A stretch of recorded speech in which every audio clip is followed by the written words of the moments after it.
महाराज, आपके स्वागत के लिए वे स्वयं नहीं आए। इतना अभिमान।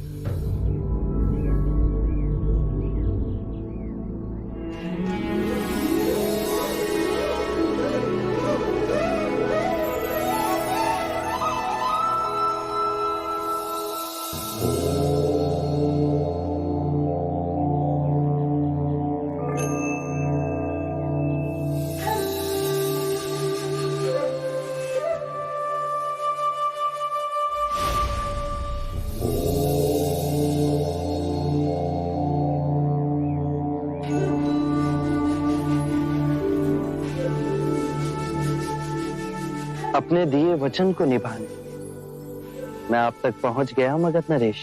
मैं जानता था आप अपना वचन कभी ना तोड़ेंगे, किंतु अब आप वो रहे ही नहीं।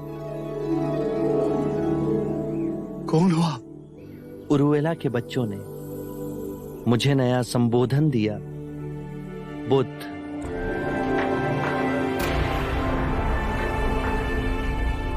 अति श्रेष्ठ। बुद्ध बुद्ध बुद्ध बुद्ध बुद्ध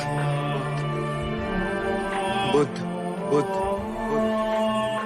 मैं भी अब आपको बुद्ध ही कहूंगा।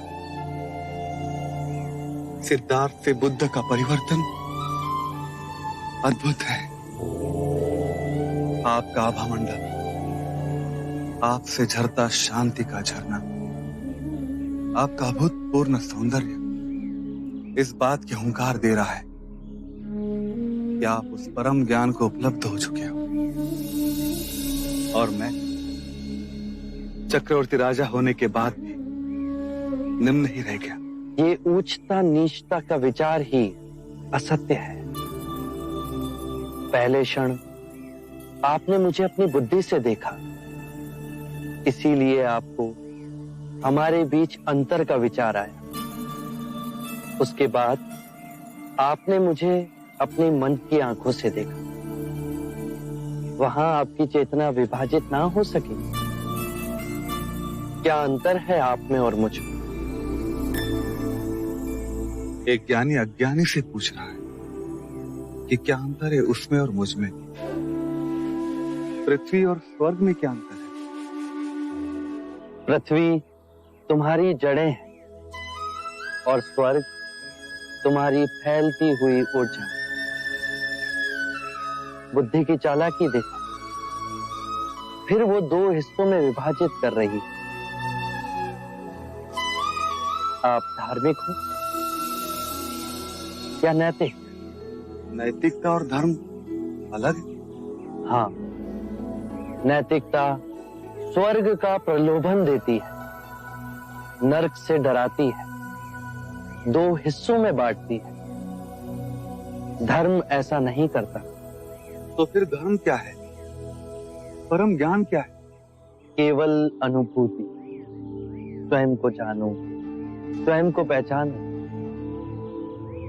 कोई विचार नहीं, कोई जिज्ञासा नहीं, केवल अनुभव। स्वयं को मध्य में केंद्रित रखो, विरोधों से ऊपर उठो।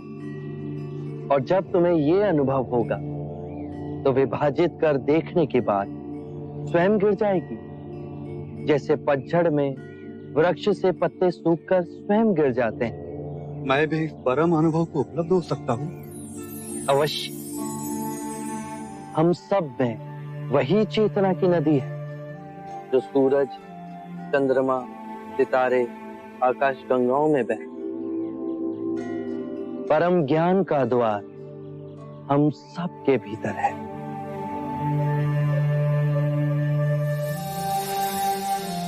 आप मुझे अपना अनुयायी बनाएंगे? अवश्य।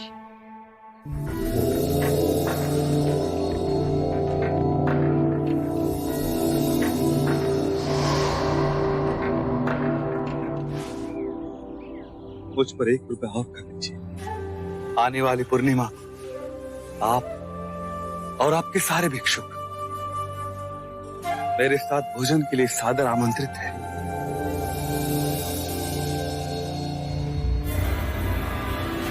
तुम ऐसे चुप हो जैसे तुम्हें सांप सूंघ गया।